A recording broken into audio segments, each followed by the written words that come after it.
7 साल की स्कूली छात्रा के साथ हुआ गैंगरेप मामले में आरोपियों की फांसी टली, आजीवन कारावास की सजा सुनाई न्यायालय ने। 26 जून 2018 में स्कूल से घर जा रही 7 साल की छात्रा को बहला फुसलाकर आसिफ एवं इरफान दोनों ले गए और उसके साथ लक्ष्मण दरवाजा रोड स्थित घने जंगल में उसके साथ गैंगरेप किया था।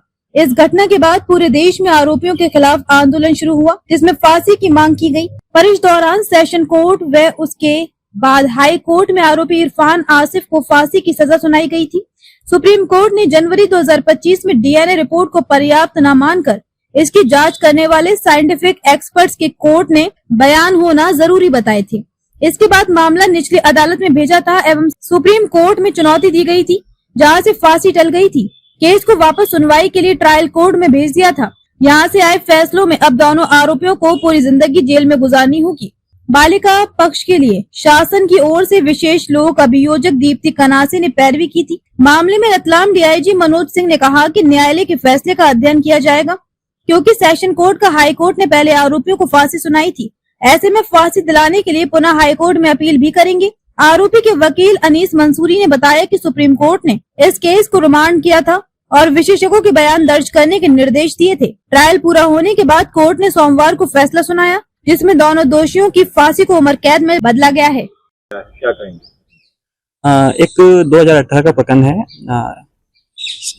थाना शहर कोतवाली वैसे इरफान और भैयू आदि 2 आरोपी है उसमें, और उसमें पहले जो जजमेंट हुआ था तो उसमें डेथ पेंशन मतलब की मृत्युदंड की सजा दी गई थी, और आज जो जजमेंट आया है उसमें मृत्युदंड से उसको आजीवन कारावास की सजा दी गई है दोनों आरोपियों को। पहले स्पेशल पासपोर्ट से हुई थी। आदरणीय जो माननीय जज थे श्रीमती निशा गुप्ता मैडम ने इसको सजा दी थी, दोनों को आजीवन मृत्युदंड की सजा दी थी।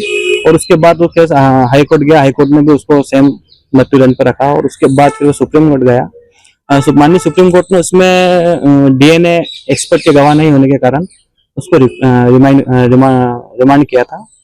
जो रिमांड होने के बाद 4 महीने का समय दिया था नीचे वाली कोर्ट को। कोर्ट ने 4 महीने की ट्रायल के दौरान सारे जो तीनों एक्सपर्ट गवाह है, विशेषकर अनिल कुमार जैन और भाटी जी, और 3 गवाह हैं थे सागर लैब से, तो उनके बयान हुए, और उनके बयान के बाद फिर पूरे केस पे बहस हुई, आर्ग्यूमेंट हुआ, और अभी शायद 22 तारीख के दिन मैडम ने उसको दोषी पाया था, और आज उसमें फैसला आया है कि उसको मृत्युदंड से कम करके आजीवन कारावास की सजा। आरोपी के नाम क्या दोनों? आरोपी एक इरफान उर्फ भैयू पिता जहीर खान है, और एक आसिफ मेव मदारपुरा। आप किसके वकील? मैं इरफान उर्फ भैयू के। आपका नाम? अनीस मंसूरी एडवोकेट। ये वो और क्या? पहले निशा गुप्ता मैडम, अभी शिफ्ट कर दिया। 26 जून 2018 को मंदसौर में एक दिल जलाने वाली घटना सामने आई थी। एक 7 साल की मासूम बच्ची के साथ में 2 लोगों द्वारा गैंगरेप की घटना को अंजाम दिया गया था। इस मामले में दोनों आरोपियों को न्यायालय द्वारा फांसी की सजा सुनाई गई थी, और दोनों आरोपियों की अब फांसी टल चुकी है, और न्यायालय द्वारा दोनों आरोपियों को अब आजीवन कारावास की सजा सुनाई गई है। मंदसौर की माटी के लिए विपिन चौहान, मंदसौर।